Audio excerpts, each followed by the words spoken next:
Global পয়েন্টের পক্ষ থেকে আপনাদের সবাইকে স্বাগত জানাচ্ছি আজকের প্রতিবেদনে। ইরানের সাম্প্রতিক সময়ে যুক্তরাষ্ট্র ও ইসরায়েলের যৌথ কার্যক্রম নিয়ে আন্তর্জাতিক পর্যবেক্ষকরা উদ্বেগ প্রকাশ করেছেন। রাশিয়া এবং পাকিস্তান অবিলম্বে এই কর্মকাণ্ড বন্ধের আহ্বান জানিয়েছে এবং উভয় পক্ষকে কূটনৈতিক ও রাজনৈতিক সমাধান খুঁজে বের করার পরামর্শ দিয়েছে। ইন্দোনেশিয়া এবং ইউরোপীয় ইউনিয়নও সব পক্ষের প্রতি শান্তিপূর্ণ সমাধানের আহ্বান জানিয়েছে। স্পেন, যুক্তরাষ্ট্র ও ইসরায়েলের একতরফা পদক্ষেপ প্রত্যাখ্যান করেছে।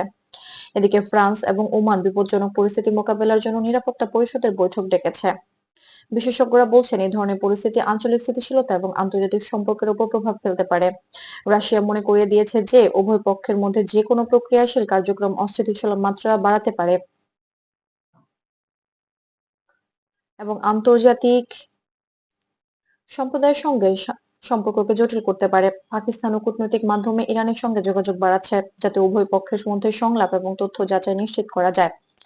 আন্তর্জাতিক পর্যবেক্ষকরা বলছেন কূটনৈতিক ও রাজনৈতিক সমাধানই সবচেয়ে কার্যকর পথ।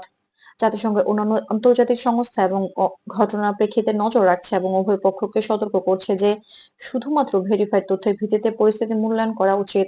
বিশেষজ্ঞরা মনে করাচ্ছেন জনগণের নিরাপত্তা এবং স্থিতিশীলতা বজায় রাখা সবসময় অগ্রাধিকার দেওয়া উচিত। গ্লোবাল পয়েন্টের তথ্য অনুযায়ী এই ঘটনা আঞ্চলিক দেশের সরকারি সংস্থা এবং আন্তর্জাতিক পর্যবেক্ষকরা তথ্য যাচাই, নজরদারি এবং নিরাপত্তা ব্যবস্থা জোরদার করেছে। প্রয়োজনীয় সতর্কতামূলক পদক্ষেপ নেওয়া হয়েছে যাতে জনসাধারণ নিরাপদ থাকে এবং পরিস্থিতি দ্রুত স্থিতিশীল হয়। এ প্রসঙ্গে আঞ্চলিক এবং আন্তর্জাতিক পর্যবেক্ষকরা নিশ্চিত করেছেন যে সকল পক্ষকে সংলাপ ও সমঝোতার মাধ্যমে পরিস্থিতি নিয়ন্ত্রণে রাখা গুরুত্বপূর্ণ। কূটনৈতিক যোগাযোগ এবং ভেরিফাইড তথ্যই এখন পরিস্থিতি মোকাবেলার মূল চাবিকাঠি।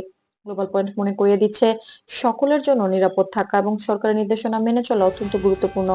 আমরা নির্ভরযোগ্য সূত্র থেকে তথ্য সংগ্রহ করে আপনাদের কাছে স্পষ্ট ও নির্ভরযোগ্য খবর পৌঁছে দিচ্ছি। গ্লোবাল পয়েন্টের সঙ্গে থাকার জন্য সকলকে ধন্যবাদ।